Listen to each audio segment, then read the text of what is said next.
encore des terroristes alliés à Jinim Al-Qaïda qui se pavanent à Paris. Ça continue depuis 2012 et même août 2011. Les procureurs voyous français sont les protecteurs des... Mon nouvel ami Facebook, Cheikh Ahmed Tidiane Diarra, a écrit, il y a 48 minutes, des terroristes qui se pavanent à Paris sans être inquiétés et jusqu'à aller faire sitting devant l'ambassade de la Russie en France. Et quand on dénonce que la France est derrière le terrorisme au Sahel, certains connards sournois viennent en défenseurs hypocrites de la France. La France n'a rien à voir avec ce qui se passe au Sahel. C'est un mensonge éhonté. Les terroristes MNLA se réunissaient au Quai d'Orsay en août 2011. On le sait par le témoignage de Hama Ag Mahmoud, qui n'a jamais été interrogé par un procureur en France. Le témoignage, le deuxième, plus détaillé encore, se trouve sur le site de Monde Afrique de Nicolas Beau. Le premier témoignage se trouvait sur le site Malidiet et on l'a trouvé à plusieurs endroits dès janvier 2014.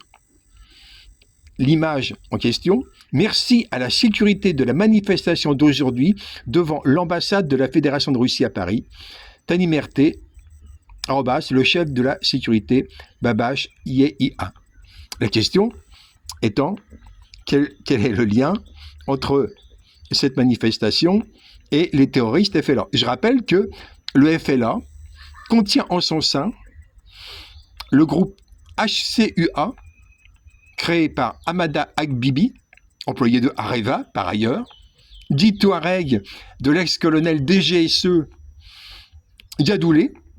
Il l'a accueilli le 16 décembre 2010. D'ailleurs, Yadoulé mentionne lui-même ce fait dans son livre comme un moyen de chantage pour menacer d'en dire plus si on ne lui verse pas une partie du montant des rançons versées par Sarkozy à Al-Qaïda pour foutre la merde en Afrique. Et donc, on a le FLA qui contient HCUA de Hamada Agbibi. Or, Hamada Agbibi s'est revendiqué en novembre 2012, depuis Ouagadougou d'ailleurs, où il se baladait tranquillement, s'est revendiqué le chef des coupeurs de main de Kidal. Ben oui, il a expliqué en novembre 2012 qu'il renonçait à imposer la charia à Bamako, donc il renonçait à couper des mains à Bamako et se contentait de couper des mains donc à Kidal. Il n'y avait rien de surprenant à ce que Hamada Agbibi puisse se pavaner à Ouagadougou, puisque Blaise Compaoré est un des parrains des terroristes qui ont attaqué le Mali, puisque pendant l'opération Serval, en janvier 2013, le djihadiste Iyad Dagali, celui qui va recevoir 30 millions d'euros en octobre 2013 par Hollande et la DGSE, ce Iyad Dagali se pavanait lui aussi au 10e étage de l'hôtel Laïko à Ouagadougou dans la suite de luxe. La suite de luxe, c'est-à-dire que le chef des djihadistes du Mali occupait une suite de luxe. J'ai demandé à Grok, faites un résumé du lien entre FLA et ce rassemblement. Résumé du lien entre le FLA et le rassemblement du 20 juin 2026 devant l'ambassade de Russie à Paris. Le lien indirect, mais fort et assumé.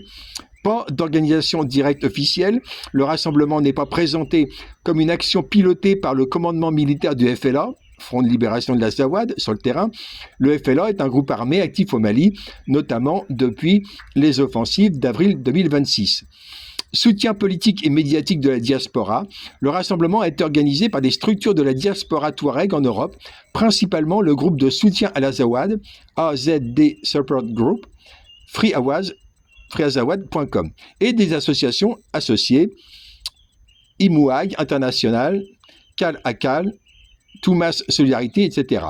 Alignement total, que la procureure de Paris n'a donc pas remarqué.